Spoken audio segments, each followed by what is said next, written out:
Hello guys, तो आज हम SCPM सब्जेक्ट पढ़ने वाले हैं। SCPM में हम SDLC टॉपिक पढ़ने वाले, जो बहुत ही इम्पोर्टेंट टॉपिक है हमारे सॉफ्टवेयर। हमें कोई सॉफ्टवेयर क्रिएट करना हो तो उसके लिए भी, फिर SRS क्रिएट करना है तो उसके लिए भी, और ये सब्जेक्ट के रिलेटेड भी हमारा ये इम्पोर्टेंट टॉपिक है। तो हम SDLC टॉपिक स्टार्ट करते हैं। तो SDLC की डेफिनेशन सबसे पहले देखते हैं। तो SDLC का वर्क क्या है?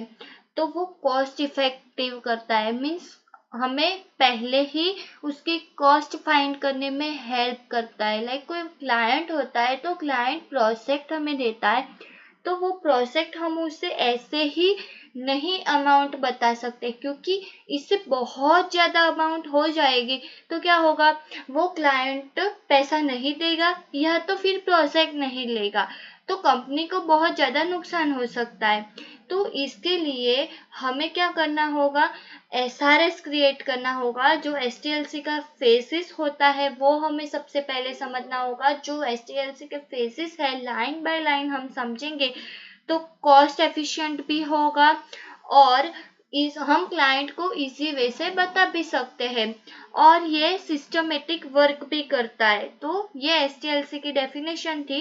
SDLC used to facilitate the development of a large software product in a systematic, well-defined and cost-effective way। ठीक है, अब SDLC को हम क्यों यूज करते हैं? तो पूरा प्रोसेस समझने में वो मदद करता है हमारी।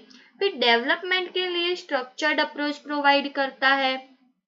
फिर क्या करता है, पहले से ही रिसोर्स की प्लानिंग करने में भी मदद करता है वो। फिर फ्यूचर में कुछ होने वाला हो तो उसके कंट्रोल को पहले से ही हम प्लान कर सकते हैं। इसके अलावा भी बहुत कुछ है, like entry criteria designing part से स्टार्ट होता है और एग्जिट क्राइटेरिया कोडिंग पार्ट से होता है। फिर इसमें एटलीस्ट 5 फेजेस होते हैं और एटमोस्ट 9 फेजेस होते हैं, मीन्स मिनिमम 5 और मैक्स 9 फेज होते हैं।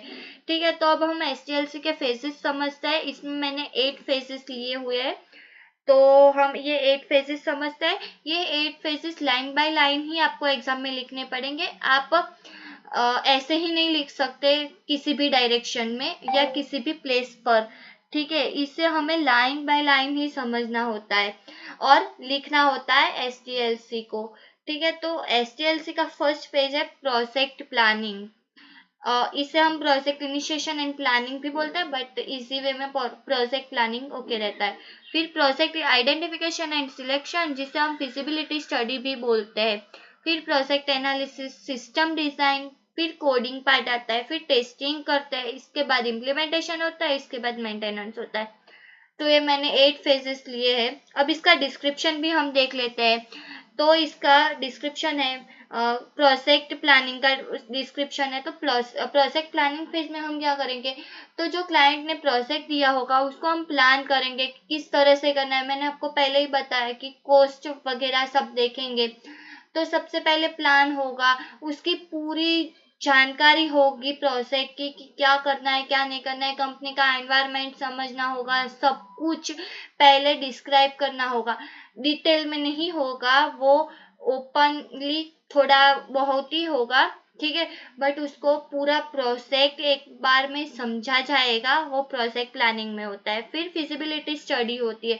फिजिबिलिटी स्टडी में 4 पार्ट आते हैं, ऑर्गेनाइजेशनल फिजिबिलिटी, टेक्निकल फिजिबिलिटी, फिर इकोनॉमिक फिजिबिलिटी और ऑपरेशनल फिजिबिलिटी। तो सबसे पहली फिजिबिलिटी है ऑर्गेनाइजेशनल फिजिबिलिटी। तो उसमें क्या होता है, ऑर्गेनाइजेशनल फिजिबिलिटी का मतलब ये होता है कि नया प्रोजेक्ट या नया कोई सिस्टम होता है ऑर्गेनाइजेशन में, उसका एनवायरनमेंट, उसका स्ट्रक्चर, उसका कल्चर किस तरह का होगा, वो हमारे प्रोजेक्ट में फिट बैठेगा या नहीं बैठेगा, वो सब कुछ ऑर्गेनाइजेशनल फिजिबिलिटी में आएगा। लाइक वो चेक करता है कि ऑर्गेनाइजेशन के लोग, जो मैनेजमेंट होता है, जो उसकी पॉलिसीज होती है, वो इस प्रोजेक्ट को सपोर्ट करेंगे या नहीं करेंगे।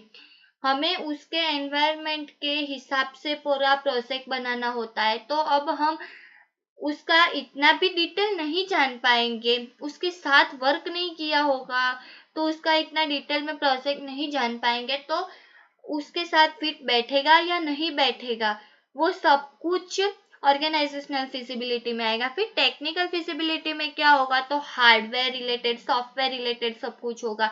लाइक टेक्निकल सब चीजें होगी, लाइक कितनी हार्डवेयर चाहिए, मीन्स कितनी रैम चाहिए, कितनी रैम चाहिए, फिर कितनी एसएसडी चाहिए, वो सब कुछ। फिर सॉफ्टवेयर कौन सा हम यूज करेंगे, लाइक विंडोज 10 है तो विंडोज 10 में सपोर्ट होगा या विंडोज 11 में ही सपोर्ट होगा, जो हमने सॉफ्टवेयर क्रिएट किया है वो सब कुछ टेक्निकल फिजिबिलिटी में आएगा। फिर इकोनॉमिक फिजिबिलिटी, लाइक पैसे के रिलेटेड जो भी सब कुछ होगा वो इकोनॉमिक फिजिबिलिटी में आएगा। फिर ऑपरेशनल फिजिबिलिटी, ऑपरेशनल फिजिबिलिटी में क्या आएगा, हमें कुछ भी चेंज करना हो, लाइक कुछ अपडेट करना हो, मॉडिफिकेशन करना हो, वो सब कुछ ऑपरेशनल फिजिबिलिटी में आता है।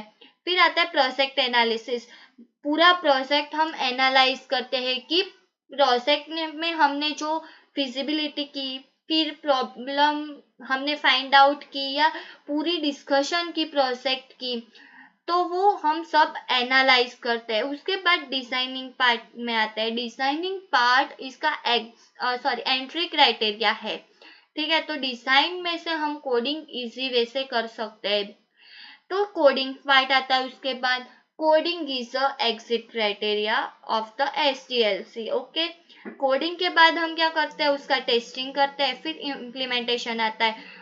इम्प्लीमेंटेशन के बाद मेंटेनेंस आता है। मेंटेनेंस के भी टाइप है, corrective maintenance, adaptive maintenance, perfective maintenance, preventive maintenance, okay. तो ये आपको SDLC मॉडल का समझ आ गया होगा कि इसके ये 8 फेजेस है। उसका डिस्क्रिप्शन भी मैंने आपको दे दिया, फिजिबिलिटी स्टडी के टाइप्स को अभी अंडरस्टैंडिंग आपको दे दिया, फिर SDLC क्यों यूज किया जाता है वो सब कुछ आपको मैंने बता दिया है। उसके बाद आता है prescriptive process model. Prescriptive process model में waterfall model, evolutionary model, RAD model, prototype, spiral, classical, iterative, वो सब मॉडल आते हैं। तो वो सब मॉडल को हम नेक्स्ट लेक्चर में डिस्कस करेंगे कि वो मॉडल क्या होता है, उसके एडवांटेजेस, डिसएडवांटेजेस, किस तरह से वर्क करता है, और वो मॉडल आप किस सॉफ्टवेयर के लिए यूज करेंगे, वो सब कुछ हम नेक्स्ट लेक्चर में डिस्कस करेंगे। Thank you for watching.